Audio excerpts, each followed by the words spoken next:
पाकिस्तान एक दुष्ट देश, एक गंदी विचारधारा जिसको कि हम इस्लाम का नाम से जानते हैं। तो आज हम जो चर्चा करेंगे वो ये चर्चा है, क्या इस्लाम में गैर मुस्लिमों से दोस्ती जायज़ है?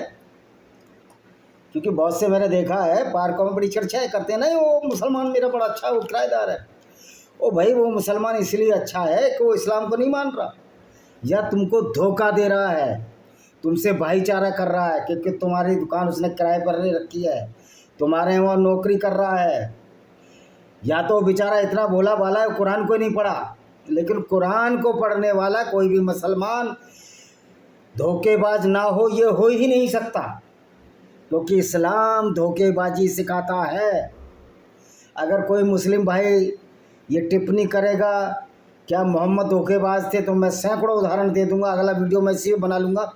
मोहम्मद भी धोखेबाज थे, मोहम्मद झूठ भी बोलते थे। अपना काम सीधा करने के लिए मुसलमान किसी भी हद तक जा सकता है। ये इसको कुरान से मिली है, ये सह इसको कुरान से मिली है, ये मोहम्मद की शिक्षा है। हर मुसलमान मोहम्मद की शिक्षा को सर्वोपरि मानता है। तो जो ये कहते हैं कि हिंदू मुस्लिम भाईचारा हो सकता है, ये कल्पना से परे की चीज़ है। ये सिर्फ अलतकिया है उन देशों में जहाँ मुसलमान ज़्यादा नहीं है, जहाँ इस्लाम की ज़्यादा ताकत नहीं है, वहाँ ये अलतकिया बोलते हैं। जैसे कि मैंने बताया, मैं एक लेखक हूँ और मैंने इनके अलतकिया पर किताबें लिखी हैं। मेरी किताब है discriminated Hindus by Vijay Kumar Pal. उसमें वही इस्लामिक धोखा है जो हिंदुओं को मिला। उसी किताब में मैंने ये जिक्र किया है डिस्क्रिमिनेटेड हिंदूज में कि ज्यूज़ को किस तरह धोखा दिया इस्लाम ने, ईसाइयों को किस तरह धोखा दिया। इस्लाम एक धोखेबाजी और झूठ का नाम है, जो पूरी दुनिया में इस्लाम फैलाने के लिए झूठ बोलते हैं, भाईचारे की बात करते हैं। तबलीगी जमात में ऐसा कहीं नहीं है। मोहम्मद एक क्रूर और अत्याचारी व्यक्ति था, वो हिटलर से भी ज़्यादा क्रूर था, और हिटलर से ज़्यादा क्रूर तो ये तुर्की के मुसलमान हैं, जिन्होंने 1.5 करोड़ यहूदी आर्मेनियन ईसाइयों को कत्ल किया। ये इस्लाम ऐसे ही चलता है। आप इनके साथ कितने भी प्यार मोहब्बत करो, इस्लाम को मानने वाला आपके साथ प्यार मोहब्बत नहीं करेगा। तो भाई हेट स्पीच कौन फैलाता है? हेट स्पीच तो इस्लाम फैलाता है। आज इसी का हमें भंडाफोड़ करना है। मौलाना कहते हैं कि हिंदू मुस्लिम हो रहा है, तो तुम्हारी कुरान तो करती है। तुम्हारी कुरान तो पूरे गैर मुस्लिमों को इंसान ही नहीं मानती। तुम्हारी कुरान से बड़ा तो कोई नफरत फैलाने वाले ग्रंथ नहीं है, और तुम कुरान को बड़ा कुरान शरीफ कहते हो, कुरान करीम कहते हो, और न जाने क्या कुरान शरीफ कहते हो। भाई, ना ये कुरान शरीफ है ना ये कुरान करीब है। ये एक ऐसी पुस्तक है जो आपके खिलाफ एक हिंसा भड़काती है अगर आप गैर मुस्लिम हैं। तो ये है पैरानोया ऑफ कल्ट्स। इसमें भी मैंने बताया है भाई विजय कुमार पाल कि किस तरह इस्लाम एक धोखेधड़ी है, एक धोखेबाजी है। और इसका जो शुगर कोट इस्लाम जो मक्का की आयत थी, इसलिए इस धोखेबाजी की वजह से इस्लाम में बहुत सारे विरोधाभास हैं। जहाँ एक तरफ इस्लाम का मोहम्मद कहता था कि युद्ध में बच्चों को और औरतों को ना मारा जाए, लेकिन जब उनके साथियों ने पूछा कि जब हम रात में अटैक करते हैं तो बच्चे और औरतें भी मारी जाती हैं, तो मोहम्मद ने कहा कि कोई बात नहीं, वो भी गैर मुस्लिमों से, उनको भी कत्ल किया जा सकता है। यानी कि जो अलतकिया है धोखेबाजी की वजह से, इस कुरान में सारी की सारी वो धोखेबाजियां हैं, कंट्रोवर्सी हैं। कुरान का चैप्टर 5 की आयत अल-माइदा क्या कहती है? 32 नंबर आयत, कि किसी भी इंसान का कत्ल, पूरी दुनिया का कत्ल है, वो सिर्फ मुसलमानों के कॉन्टेक्स्ट में है। यानी अगर मुसलमान का कत्ल है वो पूरी इंसानियत का कत्ल है। उससे अगली आयत ये कहती है, सिद्ध कर देती है कि सिर्फ इंसान में मुसलमानों को ही इंसान माना गया है इस्लाम में, बाकियों को गंदा माना गया, नीच माना गया, काफिर माना गया है। क्योंकि उससे अगली आयत कहती है 5:33 अल-माइदा की कि गैर मुस्लिमों को विपरीत दिशाओं में हाथ पर काट दो, यानी कि बायां हाथ काटा तो दायां पैर और दायां हाथ काटा तो बायां पैर काट दो। तो ये यूसुफ पठान हो, इरफान पठान हो, जितने भी मुस्लिम प्लेयर हो, इस्लाम को मानते हैं और ये भी इस्लाम की सुन्नत को फॉलो करते हैं, तो ये अच्छे आदमी नहीं हो सकते, चाहे ये मोहम्मद शमी हो। जब हम विचारधारा की बात करते हैं, शाहिद अफरीदी को आपने देख लिया, ये जीते जाते राक्षस हैं, ये पागल हैं, क्योंकि इस्लाम इनको पागल बना दिया, इनकी बुद्धि को छल लिया है। तो इस तरह की झूठी आयतें कुरान में कंट्रोवर्शियल इसलिए आई कि मोहम्मद ने कहा आप झूठ भी बोल सकते हो, झूठ बोलकर कत्ल भी कर सकते हो। मोहम्मद ने एक व्यक्ति को भी कत्ल कराया था। डाले किसी मौलाना की औकात है, किसी इस्लामी की औकात है, तो हम उसको अगले दिन वीडियो बना देंगे। नाम अभी नहीं बताते, हमने हालांकि वीडियो बना रखा है इसके ऊपर कि किस तरह मोहम्मद ने धोखे से एक व्यक्ति को कत्ल कराया। तो मोहम्मद धोखेबाज भी था, मोहम्मद झूठ भी बोलता था, मोहम्मद में छोड़ भलाई सारे अवगुण थे, सिर्फ उसमें भलाई नहीं थी। ये अलग बात है, अपनी किताब अपने आप कैसे भी लिख दो कि मोहम्मद बड़ा दयालु था। अगर मोहम्मद दयालु था तो गैर मुस्लिम औरतों को लूट कर बाज़ारों में क्यों बेचता था? तो इस्लाम में इसी को अलतकिया कहते हैं। मोहम्मद के गुनाहों को छिपाने के लिए झूठ बोला जाता है। बिस्मिल्लाहिर्रहमानिर्रहीम यानी कि अल्लाह बड़ा दयावान है बोला जाता है। देखिए, अल्लाह पर तो हम ज़्यादा टिप्पणी करेंगे नहीं कि अल्लाह है ही नहीं।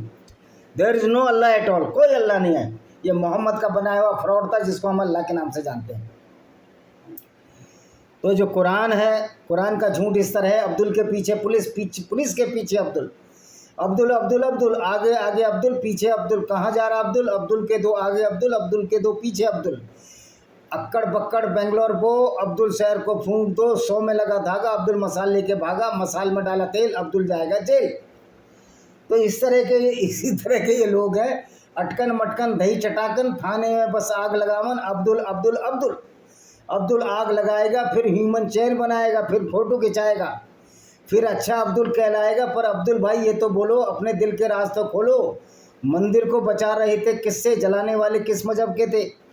यानी कि इतना झूठ बोला जाता है इनके यहाँ कि जी मौलाना साजिद रशीद दिल्ली में रहता है। ये मूर्ख लोग हैं, कन्वर्टेड मुसलमान गुजर से, तलवार के डर से सलवार पहनने वाला मौलाना साजिद रशीदी कह रहे वहाँ कुरान में लिखा है कि किसी भी गैर मजहबी के पूजा स्थल को तोड़कर मस्जिद नहीं बनाई जाएगी।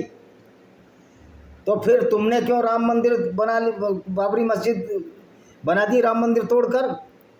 कुरान में कोई एक ऐसी आयत मौलाना दिखा दे जिसमें ये लिखा है कि गैर मजहबी यानी कि जो गैर इस्लामिक लोगों के पूजा स्थल को तोड़कर अपनी मस्जिद नहीं बनाई जाएगी। यहाँ तक कि काबा भी मोहम्मद ने लूटा यहूदियों से, बहुदेववादियों से। ये मोहम्मद था जो इस तरह की लूटें करता था और झूठ बोलता था, और आज मुसलमान भी झूठ बोलता है। जो मुसलमान कहता है मैं आपसे भाईचारा चाहता हूँ, उस बेचारे को इस्लाम का पता ही नहीं है। हाँ, अगर इस्लाम का पता है तो बड़ा ख़तरनाक व्यक्ति है, क्योंकि जब इस्लाम की हर चीज़ तकरीर जो इनकी मस्जिदों में होती है, ये यही होती है कि अब चूँकि हिंदू ज़्यादा हैं इंडिया में, मुसलमान कम हैं, तो आप झूठ बोलो, उनसे भाईचारे का नाटक करो, उनके साथ लफ्ज़ जिहाद करो, लैंड जिहाद करो, सारी गुंडागर्दी जो इस्लाम कराता है, और फिर उसके ऊपर झूठ बोल दो। एक अब्दुल आपका गला काटेगा, दूसरा कैंडल मार्च में शामिल हो जाएगा। ये धोखेबाजी मोहम्मद भी करता था। मोहम्मद एक धोखेबाज आदमी था, इस्लाम एक धोखेबाजी है। और इस्लाम में तो ये कहा गया है कि अगर कोई मुसलमान इस्लाम छोड़ दे तो उसको कत्ल करना है। अभी एक एक्स मुस्लिम जो जाम मस्जिद पर प्रदर्शन कर रहे थे, एक बुड्ढा कह रहा था, दाढ़ी सफ़ेद थी, कि अगर इस्लामिक कंट्री होता तो कत्ल कर दिया जाता। तो मैं तो ये कहना चाहता हूँ, इस्लामिक कंट्रियों के लोगों को आने मत दो, और जो इस्लामिक शरिया को मानते कत्ल करते जाओ हिंदुस्तान छोड़कर। ऐसी राक्षसी प्रवृत्ति के विचारधारा वाले मानने वाले लोगों को यहाँ रखना ही कौन चाहता है? कम से कम इस्लामिक विचारधारा को तो ख़त्म करना हमारा उद्देश्य होना चाहिए। जो कहते हैं इस्लाम कभी ख़त्म नहीं होगा, तो कुछ दैत्य और राक्षस असुर तो रहेंगे जो मोहम्मद की राक्षसी प्रवृत्ति को चलाते रहेंगे, जिसको इस्लाम कहते हैं हम। तो माँ कहे कहानी, बेटा क्या समझ लिया है तुझको मुझको अपनी नानी? कहे माँ कहे लेटी ही लेटी, अब्दुल था या थी सलमा रानी, माँ कहे कहानी तू है हटी मानधम मेरे सुन बेंगलोर में सांझ के बेरे। ये बेंगलोर में जो आग लगाई थी इन्होंने। तात ब्राह्मण पर निकले तेरे आई व्हाट्सएप पर वाणी, आई व्हाट्सएप पर वाणी। इनका व्हाट्सएप ग्रुप है, क्योंकि गुंडे बदमाशों का व्हाट्सएप ग्रुप होता है, इस्लामिक गुंडों का समूह, उससे ज़्यादा कुछ नहीं है। टेक्निकल हुई कहानी व्हाट्सएप जब अब्दुल ने पाया, पढ़कर उसका मन हर्षाया। उसने तब मसाल उठाया, जमकर उसको तेल पिलाया, तेल नहीं था पानी, अब बढ़ चली कहानी। अब्दुल ने तब भीड़ जुटाई, झूठी सबको बात बताई, बोला कर लो सब तैयारी, फूंकना है अब सबकी बारी। हिंसक हुई कहानी, हाँ बेटे हिंसक हुई कहानी। 1000 अब्दुल तब आए, कोई पत्थर ईंट उठाए, पेट्रोल बम भी साथ लाए। सबने तब दंगे भड़काए, खून बहाता जैसे पानी। रक्तिम हुई कहानी, खूनी कहानी, नॉट ए गुड कहानी। तो इस्लाम एक फर्टिलाइज्ड गुंडागर्दी है। इस्लाम और बढ़िया अकरम कुर्रम है, बुगरासी के आसपास के रहने वाले, हापुड़ जिले बुलंदशहर के पठान है, अफगानिस्तान से आए ये लुटेरे और यहाँ बस गए। वो अपनी माँ को कहते थे कि कह रहे हैं कि नबी की सुन्नत पर चलना चाहिए। भाई नबी की सुन्नत पर क्या लूटपाट करें? नबी की सुन्नत पर क्या औरतों को बाजारों बेचें, या औरतों के साथ ज़बरदस्ती गैर मुस्लिमों के साथ बलात्कार करें? यही तो नबी की सुन्नत है। अब एक और देखो, इनके ऊपर एक कहानी बनाई है। उठो लाल अब आँखें खोलो, पेट्रोल लाए हूँ मुँह धो लो। बीती रात सलमा है आई, कैसे तूने आग लगाई, कपड़े काले हुए हैं जलकर। लिबरल चहक रहे ट्विटर पर, ह्यूमन चैन लगे अति सुंदर। बेंगलोर ने क्या छवि पाई, अब्दुल तूने ही आग लगाई। भोर हुई सूरज उगाया, जल में है कलुषित सी छाया, तेरे मसाल की किरणें आई। थाने जले समुदाय मुस्काई, इतना सुंदर समय मत खो, अब्दुल प्यारे अब मत सो। तो ये पागलों की कौम है, कुछ भी कर सकती है और झूठ भी बोल सकती है। तो अब ये बताओ, बेंगलोर में दंगे हो गए। कांग्रेस के विधायक के भतीजे ने किसी हिंदू गुंडा से रिश्ते पोस्ट के नीचे कोई दूसरा कमेंट किया और अल्पसंख्यक समुदाय को बुरा लग गया। जिस हिसाब से आजकल रेखाएं छीण और धुंधली होती जा रही हैं, भाजपा वालों के काम भी कांग्रेस वाले करते नजर आ रहे हैं। हालांकि रिपोर्टर की फौज ने उस भतीजे के बयान बचपन के दोस्तों के फेसबुक निकालने शुरू कर दिए। कोई भाजपा या बजरंग दल का निकल आए तो हम आपको कह सकें वास्तव में भतीजा तो ठीक ठाक था, लेकिन उसी समय भाजपा के संगत में आकर संपादकता फैलाने लगा था। हम लगे हुए जैसा भी होगा कभी फेसबुक आदमी सूचित करेंगे आपको। तो भाई इस्लाम झूठ को प्रोपोगेट करता है, क्योंकि झूठ की आड़ में ही हिंसा को छिपाया जा सकता है। झूठ की आड़ में ही लूट को, जो पैगंबर लूटा करता था उसको एक झूठे अल्लाह की आड़ में उसको छिपा लिया कि ये तो अल्लाह का आदेश है, यानी कि नकली अल्लाह है। अगर अल्लाह को सच मान ले, एक बार को सच मानो, तभी इनको इनकी ऐसी तैसी करने में मज़ा आता है। तो तुम्हारा अल्लाह क्या लूट कराता था? तुम्हारे अल्लाह की ये था, उसको मालिक गनीमत कहते हैं। अल्लाह के नाम पर लूट कराता है क्या इस्लाम? निश्चित तौर पर ये मोहम्मद अल्लाह के नाम पर लूट करता रहा। तो आप तो खुद सर्टिफाइड हो रहे हो कि आपका पैगंबर लुटेरा था। तो इसकी सुन्नत पर चल के दिखाओ भारत में। इसकी सुन्नत पर तो सऊदी अरब में भी नहीं चल सकते आप किसी की औरत को वहाँ लूट कर दिखा दो गैर मुस्लिमी की, क्योंकि सऊदी अरब यूनाइटेड अरब अमीरात अब मुस्लिम कंट्री नहीं रहे।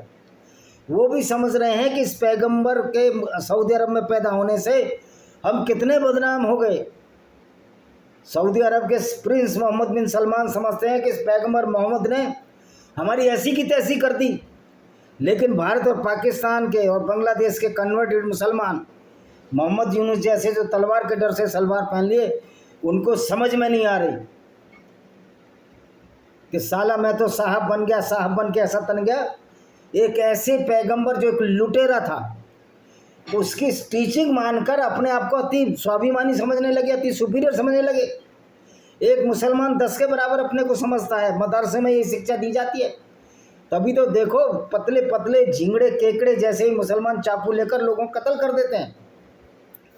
तो हमको इस इस्लाम की प्रवृत्ति को समझना होगा।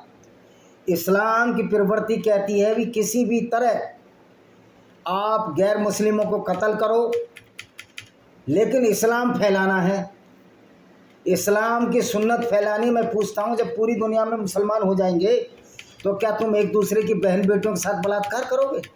निश्चित तौर पर। तब तुम कहोगे 73 फर्क हैं, 72 फिरके तो स्वर्ग में नहीं जाएंगे, एक अकेला फिरका जाएगा।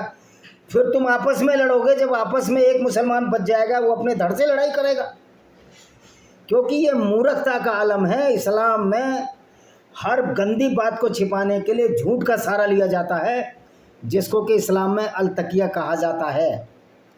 मोहम्मद को बचाने के लिए भी झूठ बोला गया आयतों में कि मोहम्मद का बड़ा मौज़े थे, चमत्कार थे, चांद के टुकड़े कर दिए और फिर चांद को जोड़ दिया। मैं कहता हूँ मोहम्मद के मानने वाले, सुन्नत के मानने वाले, आप किसी प्लास्टिक के टुकड़े को अल्लाह का नाम लेकर जोड़ो ना, तुम फेविकोल से बिना जुड़ जाएगा क्या? तो इस तरह की मूर्खताओं में ये यकीन करते हैं। पंचर लगाने वाले पंचर लगाने का सॉल्यूशन लगाते हैं तब पंचर जुड़ता है। तो फिर मोहम्मद के मानने वाले हो तो चांद कह रहे, वो तो मौजज़ा था, वो तो पैगंबर था, वो कुछ भी कर सकता है। ऐसा व्यक्ति पैगंबर हो सकता है जो लुटेरा हो, जो दूसरों की औरतों को बाजार में बेच देता हो, बलात्कार करता और करवाता हो।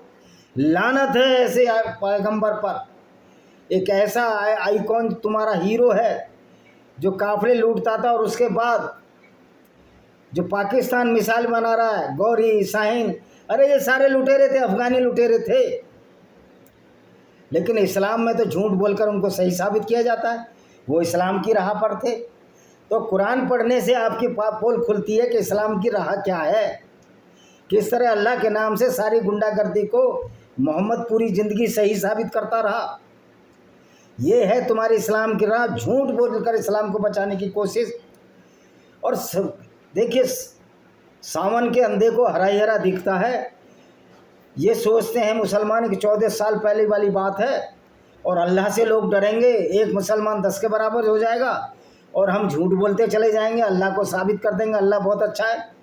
अरे तुम्हारी कुरान कह रही है अल्लाह से बड़ा क्रूर और निर्दयी तो है ही नहीं, अल्लाह से बड़ा मूर्ख तो कोई है ही नहीं, जो दुनिया को बनाने वाला है, जो खालिक है। कहते हैं मैंने दुनिया बनाई है और उस मूर्ख खालिक को यही नहीं पता मेरी मखलूक कैसी है, यानी कि जो मैंने बनाए हैं वो कैसे हैं, पृथ्वी कैसी है मैंने पता ही नहीं उसको, खालिक को, मूर्ख को। पृथ्वी गोल है, वो कहता चादर की तरह फैलाई है। तो जब ऐसे मूर्ख अल्लाह को मानोगे, ऐसे पैगंबर को मानोगे, तो मूर्खता में गिरोगे, कीचड़ के गड्ढे में गिरोगे। तो अल तकिया यही झूठ है। और जो कोई मुसलमान कहता मैं हिंदुओं का दोस्त हूँ, उससे कुरान पर हाथ लेकर कसम कलवाओ क्या क्या तू सच्चा दोस्त है मेरा, मैं मान जाऊं। अगर वो कुरान पर हाथ रखकर कह दे कि गैर मुस्लिम मेरा दोस्त है, वो कह ही नहीं सकता। अगर वो कह रहा है तो नाम का मुस्लिम है, उसमें इस्लाम नहीं बचा, उसमें अब बुद्धि आ गई, उसमें मूर्खता नहीं बची। जैसे जैसे बुद्धि आती है इस्लाम ख़त्म होता जाता है, और जैसे जैसे मूर्खता बढ़ती है इस्लाम की बेवकूफ़ियाँ आपके दिल में चलती रहती हैं। ये पाकिस्तान के लोग तो बिल्कुल मूर्ख हो चुके हैं, करे हम कलमा गो हैं, कलमे की ताकत है। ओ भाई कोई अल्लाह वल्लाह नहीं है, कहाँ ताकत चली गई? भावलपुर में मस्जिद मार, तुम रोज़ मार खा रहे हो, अल्लाह के नाम पर लोगों को कत्ल कर रहे हो और पिटाई भी खा रहे हो। 2000 यहूदी मारे, तुम्हारे मार दिए उसने 1 लाख। यहाँ 26 मरे, जिसमें एक हमारा मुस्लिम भी था। वो वास्तव में मुस्लिम था ही नहीं, क्योंकि उसने हिंदुओं की रक्षा की। कुरान के हिसाब से वो मुस्लिम नहीं था, वो एक अच्छा इंसान था। तुम्हारे बावल में कितने मार दिए, अभी तो और मरेंगे। ये हर इंसानियत के लोगों का फ़र्ज है कि जो इस्लामी गुंडागर्दी करे, इस्लाम की कुरान की आयतों पढ़कर वैसा करे। तो सर्तन से जुदा के नारे वो लगाते हैं, तो क्या 80% लोगों में ताकत और गैरत नहीं बची कि ऐसी आइडियोलॉजी के खिलाफ लड़ा जाए, इन इस्लामिक देशों का बहिष्कार किया जाए, इनके एम्बेसियों को अपने यहाँ से निकाला जाए, और इनसे जब तक एम्बेसी ना बनाई जाए, जब तक ये सर्टिफिकेट ले लिया जाए। हम कुरान की गुंडागर्दी को नहीं मानते, हम कुरान को खारिज करते हैं, हम अल्लाह को नहीं मानते, हम मोहम्मद को नहीं मानते। क्योंकि अगर अल्लाह और मोहम्मद को मानकर ये एम्बेसी बनाएंगे यहाँ, तो ये आपको कब इनका सिर हिल जाए, सिर घूम जाए, कब इनके दिमाग में कोरोना वायरस जैसे भी खतरनाक वायरस इस्लाम का घुस जाए, और भारत में ये दूसरा इस्लामिक दूतावासों के जो लोग हैं वो कब न जाने गैर मुस्लिमों को कत्ल करने लगे। पागलपन का कोई सीमा होती है? इस्लाम ने एक तरह से सीधे भोले भाले आदमी को पागल बना दिया है। जहाँ कि मोहम्मद साहब भी जब 40 साल तक इस्लाम को नहीं मानते थे, तो रसूल एक बहुत शानदार अच्छे व्यक्ति थे। अपनी पत्नी के साथ बिजनेस करते थे, लेकिन जैसे इस्लाम का कीड़ा मोहम्मद के दिमाग में घुसा या मोहम्मद ने अपने दिमाग में घुसाया, मोहम्मद का कैरेक्टर पढ़ लीजिए किस तरह का हो गया। फिर इसमें इस्लाम घुसा, इसके दिमाग में इस्लाम घुसकर यही मोहम्मद जो सीधा साधा आदमी था, एक बहसी और दरिंदी विचारधारा का एक प्रवर्तक बन बैठा, उसका एक प्रॉफिट बन बैठा। समूलास 13 या 14 में ये कहा गया है, जो दयानंद सरस्वती की किताब है सत्यार्थ प्रकाश, ऐसे ऐसे सवाल अल्लाह और मुल्ला से किए गए, उसका कोई जवाब नहीं इनके पास। इनके पास एक ही जवाब है, हम आपको मार देंगे, कत्ल कर देंगे। भाई कत्ल करने से तुम्हारा मोहम्मद तो रहेगा वही, काफिले लूटने वाला रहेगा, कोई अच्छा तो बन नहीं जाएगा। तो ये मोहम्मद का कैरेक्टर था। इसी मोहम्मद के कैरेक्टर को दबाने के लिए मुसलमान इस्लामिक स्कॉलर झूठ बोलते हैं, और आज इनकी औकात नहीं, इनके कंचों में पानी नहीं कि ये अल्लाह को और पैगंबर को सही साबित कर दें और अल्लाह को वास्तविक साबित कर दें। इनकी औकात नहीं, क्योंकि इस्लाम झूठ और फरेब पर, और किसी मौलाना की औकात नहीं कि जो इस अल्लाह को साबित कर सके कि अल्लाह वास्तव में है। और ये पैगंबर बहुत अच्छा आदमी था, पैगंबर से तो कोई गिरा व्यक्ति हुआ ही नहीं, पैगंबर हिटलर से भी बहुत गिरे स्तर का व्यक्ति था। और ये तुर्की के जो मुसलमान हैं, जिन्होंने आर्मीनी ईसाइयों को 1.5 लाख लोगों का कत्ल किया, 1.5 करोड़ आर्मीनियों का कत्ल किया ईसाइयों का, उनकी औरतों के साथ बलात्कार किया, ये इसी मोहम्मद की सुन्नत या शिक्षा का नतीजा था। जितने जुल्म इस्लाम ने ढाए, और लोगों का मुंह बंद है, क्योंकि ये मौलाना तो शोर मचाएंगे कि आप नफरत फैला रहे हैं। अबे मूर्खो, अमरूद के पैंदे, नफरत हम फैला रहे हैं, तुम्हारी कुरान फैला रही है। आम की गुठली, नफरत तुम्हारी कुरान कह रही है, तो कुरान को नहीं बोलेंगे। अंधे हो, दिमाग से अंधे हो, आँख से पढ़ते नहीं हो तुम कुरान। लेकिन कुरान पढ़कर भी आपको समझ में नहीं आती, तो क्या तुम्हारा दिमाग क्या गोबर खाता है, या दिमाग कहीं चरने गया है, या अकल के पीछे लट लिए घूमते हो? भूल जाओ ये सरतन से जुदा किनारे। लोगों में जोश है इस आइडियोलॉजी के खिलाफ लड़ने का, जिसको कि हम इस्लाम के नाम से जानते हैं। शहबाज शरीफ का पैंट उतर गई, पतलून गीली हो गई। ये मसूद अजहर जो 814C को किडनैप करके कंधार ले गया था, और जो रिपन कतियाल को मारा, जो लड़का गुड़गांव का था, उसकी आत्मा चीख चीख कर कह रही थी आज उनका श्राप इनको लगा, और ये इस्लामिक राक्षस मारे गए। ये अभी शुरुआत है, ये अंत नहीं है, अभी शुरुआत है। और निश्चित तौर पर हमें यकीन है 5-10 साल में इस दुनिया से इस्लामिक गुंडागर्दी का नामो निशान मिट जाएगा, और जो इस्लाम के नाम पर आतंकवाद करेंगे उनको भरपूर सजाएं देश का कानून, विश्व का कानून देगा। लेकिन यूनाइटेड नेशन ऑर्गेनाइजेशन को मैं कहना चाहता हूँ, आप गैर मुस्लिमों के कत्ल पर इस्लामिक लोगों की चमचागिरी करना छोड़ दो, नहीं तो यूनाइटेड नेशन ऑर्गेनाइजेशन का कोई वैल्यू नहीं रह जाएगी। हमारे जूते के नाम पर ऐसा यूनाइटेड नेशन ऑर्गेनाइजेशन जो इस्लामिक कंट्री को मेंबरशिप दे रखी है, वो इस्लामिक कंट्री जो ये मानते हैं कि गैर मुस्लिमों को कत्ल करना है, क्योंकि वो उसी विचारधारा पर चलते हैं। पाकिस्तान जैसा रोग कंट्री, उसको आपने पैसा दिया। अरे अगर वो मर रहे हैं पाकिस्तान के लोग, तो वही लोग तो मर रहे हैं जो दूसरों को मारने की कल्पना करते हैं, जिनकी किताबों में ये लिखा है कि हम गैर मुस्लिमों को कत्ल करेंगे, पूरी दुनिया में इस्लाम फैलाएंगे। मरने दो ऐसे लोगों को जो दूसरे का भला नहीं चाहते, उनका मरना ही बेहतर है। नहीं तो अगर वो आतंकवादी गतियों में मुलव्विस होंगे, क्योंकि कुरान को पढ़कर मदरसे में और नमाज पढ़कर आदमी आतंकवादी बनता, कोई अच्छा मुसलमान नहीं बनता। आपसे भाईचारा इसलिए निभाते कि हमारे विभाग में भी 1-2 थे, वो क्या कर लेते हमारा। लेकिन जब मैंने कुरान पढ़ा, क्या मैंने कि ये तो चलते फिरते राक्षस हैं, इनकी मेजोरिटी हो जाएगी तो हमको कत्ल कर देंगे। तो हर जो सुन्नत पर चलता है इस्लाम की, पर आपके विभाग में हो, सेनाओं में, कहीं भी हो, अगर वो सचमुच इस्लाम पर चलता है और वैसा ही करना चाहता है, तो वो चलता फिरता राक्षस है। क्योंकि इस्लाम के हिसाब से तो गैर मुस्लिमों को कत्ल कर देगा सेना में, पुलिस में। तो भाई ये सच्चाई है, इससे बचा नहीं जा सकता। कुरान कहती है कत्ल करने के लिए, तो क्या मुसलमान सैनिक, मुसलमान पुलिस वाला या किसी भी विभाग का मुसलमान क्या कुरान पर नहीं चलेगा? क्या तुमने हामिद अंसारी को नहीं देखा? ऐसे सैकड़ों उदाहरण हैं जो भारत का खाए, भारत का खाए, लेकिन वो इस्लामिक गुंडागर्दी के फलस्वरूप भारत की ही पैंदी में छेद किया, हिंदू भी छेद करते हैं पैंदी में, पर उनकी विचारधारा में ये नहीं लिखा कि आप किसी के साथ इस तरह गंदी हरकतें करें। लेकिन कुरान में तो लिखा हुआ है, इसलिए मैं कुरान को ऐसी किताब कहता हूँ जिसकी कोई उपयोगिता नहीं है और ये मानवता के खिलाफ है। और बहुत सारी मेरी किताबें हैं, ये पढ़ लीजिए किस तरह इस्लाम ने कश्मीर को बर्बाद किया। Lost paradise Kashmir by Vijay Kumar Pal. Vande Mataram, जय हिंद, आपका दिन शुभ हो। और इनके अलतकिया और मुसलमानों के झूठ से बचो। उनसे एक सवाल जरूर पूछो, कुरान में कहाँ लिखा है कि किसी हिंदू के साथ भाईचारा हो सकता है? अगर हो सकता है तो वो झूठ बोला, अलतकिया उसको बोलो। कुरान में लिख, अलतकिया का मतलब झूठ बोलकर भाईचारा करो, क्योंकि संख्या में कम हो या ताकत में कम हो। इसी के साथ हम इस वीडियो को विराम देते हैं। वंदे मातरम, जय हिंद, आपका दिन शुभ हो।